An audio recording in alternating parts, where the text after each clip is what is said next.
We're here, week 8 pre-selection show. I got the one and only Ken G. Thank you for joining me. You're welcome. It's my pleasure. Perfect. And we're going to go over the races for Saturday. We got 10 races. There'll be a double pick 4 carryover going on race 5 through 8. So maybe touch on that a little bit. But Ken, why don't you kick us off with the first race? Right on. Well, big day, 10 races on the card, as Trey said. And the first race is the first half of the early daily double. I like number 2, AK Up and Adam. Now, this horse has hit the board 4 out of 5 times lifetime. In fact, this horse has more wins than the rest of the field combined. And this horse is only 2 years old. Now, I hate putting all my hopes in a 2-year-old versus the older horses, but it's pretty hard to argue against AK Up and Adam. For second, I like number 4, Breeze By, best of the rest. This horse seems to have the least amount of baggage out of the rest of the horses. I think with a trip, this horse could be up there in second. And a long shot I'm going to play in here because I like to play the tries at Miami Fair. Number 1, Get It Done Bud. Long shot, if on form. Last 2 races, if you throw those 2 out, the horse seems to be going sideways, but you just never know when the horse is going to pop, right? So my picks are going to be 2, 4, and 1. Awesome. Yeah, I agree with the AK Up and Adam. Like you said, has done exceptionally well and has the most wins out of any horse out here as a 2-year-old. I just went a little different for second. I went with 3, Inside Joke. Only finished 5th last time, but did it in 2:02 and 3, cutting down those times. So if trainer Paula Mason and her dad Daryl Mason can get that horse going, can definitely follow the 2-year-old across the finish line. But I too went with Get It Done But on the inside to finish my triactor. When Daryl Thiessen was driving it, it was doing a little better, but I think Corey can definitely get the job done as well. So race number 2, who do you like in this one? Well, this one is a 2-horse race, in my opinion. Number 4, Michelle Ray reunited with Chase My Dust. And both times Michelle has had this horse first and second, win in place last time he had this one. So I've got Chase My Dust on top. For second, I think the main danger is going to be number 3, Colonel Kelly for the exactor. Bridesmaid usually gets a trip, will definitely be there again. And I think this time for third, the rail will help Jimmy's Done Good. I think this one has a shot, has done good. Yeah, has got a shot on the inside. So my picks are going to be 4, 3, and 1. Awesome. Yeah, I have almost the same thing. I'm just going to take Jimmy Did Done Good again. Colonel Kelly is one of those horses that's got a lot of seconds in the 3rd last week. Kind of disappointed me, and I want it to show up. I want Clayton to show me up on this one and win, but I'm going to go with Chase My Dust to win it, and then Jimmy Did Done Good for my exactor, and Colonel Kelly for my try. And right on third race. Sorry, we have the mixed field of 2-year-olds. Nice to see a crop of babies in here at Miami Fair. Number 5 gets the edge over number 4 for me. Number 5, Winds of Winter.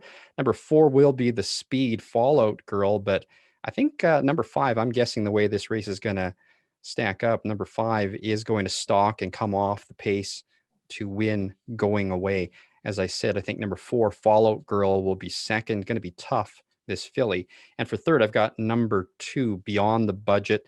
Beyond the Budget might just steal it if there's a speed duel on the front end and the speed caves. Yeah, we're pretty much in line again. I'm just going to switch the 4 and the 5 again. I like Fallout Girl. Again, its times are, the 2:08 2 starts ago. Seems to have a little bit faster times than Winds of Winter. So I'm going to go with Fallout Girl, but then Beyond the Budget again will round out my triactor. But like you said, maybe that could be 2 races in a row. Clayton Braybrook could upset me and ruin my day. Race number 4, Fillies and Mares non-winners. Who do you like in this one? Well, I think Send Me a Tweet at 6-5 is definitely the worthy favorite in this one. Finally broke its maiden in the last race, and the 7th try, I think it was, and held her own against tougher horses. I think tougher horses anyways. I'm thinking she's going to romp in this one. I think it's a battle for second. I think it's going to be between number 1, Nellie's On the Money. Won't be far behind, but I think also there, maybe at a price, is going to be number 5, My Oh My, Look at Time Fly. So 3, 1, and 5, and the 5 hopefully at a price. Yeah, I have the same top two. I think Send Me a Tweet's the obvious choice in this one, and then Nelly's on the Money will be a close second. But I went a little bit different of a long shot. I went a little bit farther of a long shot. I went number two, Baby Badger. One of these horses that just again hasn't been getting it right, but I know Kevin will really push hard to get her to finish third. I think it's pretty wide open for third. I definitely think 2, 4, or 5 all have a shot at it. And yeah, race number 5, the start of our pick 4. And this was the worst pick 4 I've ever had to pick in Miami. I have no idea what's going to go on here. So, what do you like in the first leg here, race 5? Well, it'll be interesting to see what your picks are because I think it's also a wide open race. And again, there's a double carryover. I think you mentioned about the Yeah. pick 4 in this race. Multi-race wagers are my favorite to play. So pick 4s and pick 5s. In this one, though, I'm going to go with the number 3, Zippity Zoom. Lost last week in the stretch. If this one can hold on, it wins this week.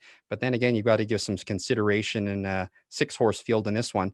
I'm going to take number 5, Two Shoes, which will probably be the post time favorite. Got a trip last week, a very fortunate trip. All depends on how this race sets up. It's going to be close behind for second. And I think the filly number 4, Little Piece of My Heart, gets a little bit of class relief. I think she will find these ones a bit easier. Look at the pattern, though. Win third, win third. It only stands to reason, right? There's going to be a win here. And also, how do you argue with the Trevor Williams, Glenn LeDrew combination? Some outrageous percentage they have in the money all the time. So my picks are going to be 3, 5, and 4 to kick off the pick 4. Yeah, I think Trevor's over 50% winning percentage this year. So I took number 4 in my win to win this one. Glenn LeDrew and Trevor team up again. For second, I went with Zippity Zoom. 3 straight seconds. I like to see consistency, so probably could finish there again. And to round out my triactor, I went number 6, Jim Strikes Rich, won last weekend in 201 and 1. If that time keeps up with the rest, and I can't see why it wouldn't. And then I also noticed driver George Isman usually drives him and Zippity Zoom, but took the 6 over the 3. So, I noticed that. But like I said, this was the race that I really had trouble with. Serial Killer, Miso, Classy, Two Shoes, they all can win this one. So there could be another carryover pretty easily. Yeah, Race I like number that. I like that driver angle. Sorry that you mentioned. Sorry, Yeah, go ahead. Race all 6. good, all good. Race 6, who do you like? Well, leading driver Glenn LeDrew, number 1, is Buck Rogers. Closer down the lane in the last number of starts.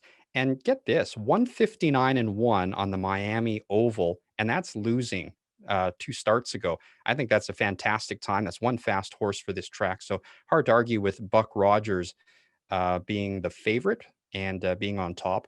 At second, though, I'm going to take a price horse. I'm going to take number 6, Drive Like You Stole It. And this horse may have a shot at stealing this one. Been knocking at the door the last few races. I'd like to see this one in second at a price. And for third, number 3 should fit right in. The Little Beast will be there. I think today, non-winners of 3 makes a difference from the non-winners of 4.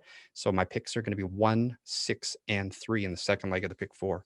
Perfect. Yeah, I'm going to go with kind of an upset in this one. I'm going to go with number 5, Rusty's Flying, and only because of that qualifier time in 2 minutes and 1 with Trevor. And now Trevor Williams should be getting his first official start as a driver this week. Going to go on a hunch. My pick 4, I'll add a couple safety nets, but definitely in my pick, I'm going to go number 5 to take this one. Then I'm going to go with the other Williams entry, number 1, Buck Rogers. To round out my exactor. And I'm going to take number 2, State Your Case, for third. The Isman combo, again, having a pretty good year. And I think that could be one that could definitely upset. But again, like you put the Little Beast and Drive Like You Stole It, the Rays could definitely upset this one as well. See, maybe that's the leg to go wide in the pick 4, huh? Yeah. Anyway, race number 7. Who do you like in this one? Well, I think there are 3 horses that are definitely prominent in here. I give the edge to number 2, Sassy Libby, almost even with efforts with number 1.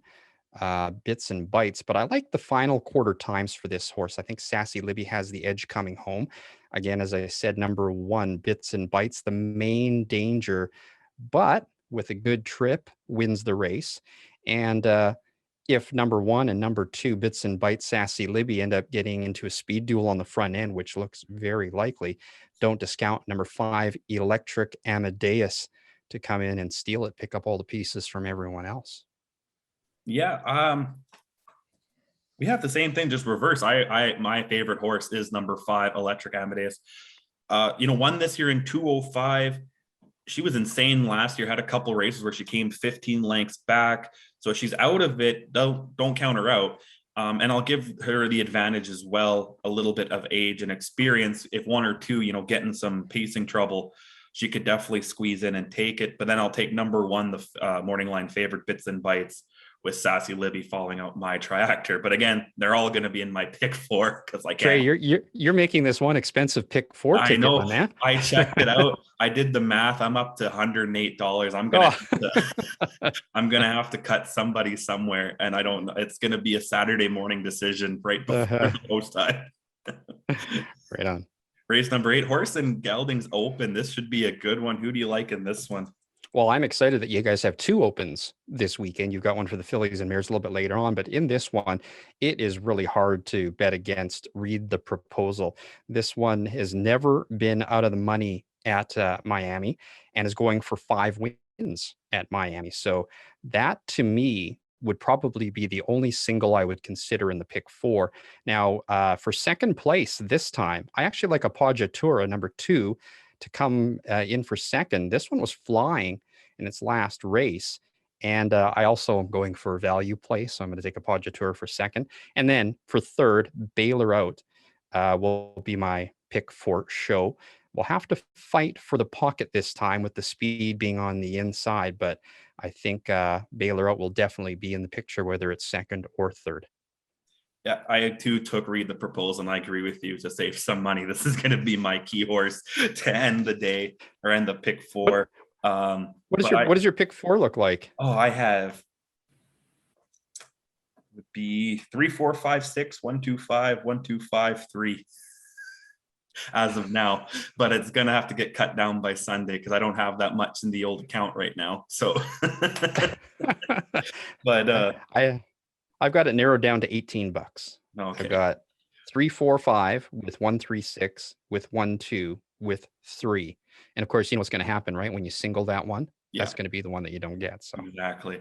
Yeah. But for second, I'm going to go with Baylor Out. It's got a string of seconds here. I think it could continue, but like you said, kind of needs to cut from the outside, and it's got some tough horses on the inside to do it. And I'm going to take number 1, Senga Savannah. Last 2 times out had some force, but before that was racing pretty consistent and even upset a couple times in this open. So that could be one to watch out for as well. So I have 3, 5, 1. And we're going to go to race number 9. The Claimers, probably our most exciting race of the day. And to kick off our late daily double, who do you like in this one? I like the old man in this one, Red Star Tiger, in his final season of racing, on the rim at the half in his last race, and he still won the race. I think Red Star Tiger is definitely the one to beat in this race. And again, like I said, just amazing things with a horse in his last year of racing, 13 years old. For second, I like number 1, List Placed, to be second. Throw out maybe the last effort, and this horse looks right on form. And as well, number 5, Marv the Rat, at a price throughout the last one. I think this one should deserve a little more respect than probably where it's going to end up on the board just before post time. So 4, 1, and 5 for the 9th race.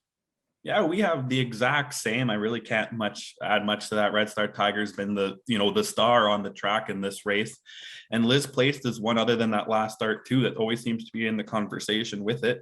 And Marv the Rat, the way I look at it's had won a couple times in this, had the one placement, but other than that, it's always near the top ends. And so can't really argue it in that one. And to race 10, our finale, the Fillies and Mares Open, like you talked about earlier, who do you like in this one? Well, number 4, a Hurry Home, 4 out of 5 starts are wins at Miami. And the only loss was to Pure Edition, who I understand is, I don't know, no longer on the ground, so no longer a threat. But look at the sub 2-minute miles by this horse. Great job by the race office to put together a Fillies and Mares Open. I mean, 2 opens in a weekend is fantastic at Miami. So hard to argue with Hurry Home already at 7-5 on the morning line. I think the battle is for second, though. It's going to be between number 2, A Cowboy's Dream, and number 3, Farmer Strikes Fame. I think that I'm going to give the edge to number 2, A Cowboy's Dream, though, in this one. Faster times, really hard to split those two. And I just wanted to throw in, I don't pick a fourth pick usually, but I'm going to throw in number 5, Bold and Sporty, as the sleeper in this one. In the angle that you played earlier with the driver, same thing. Glenn LeDrew chooses the long shot over the other Trevor Williams entry, Farmer Strikes Fame. So I don't know if there's maybe something we're not seeing there. Yeah, well, I agree with number 4, Hurry Home.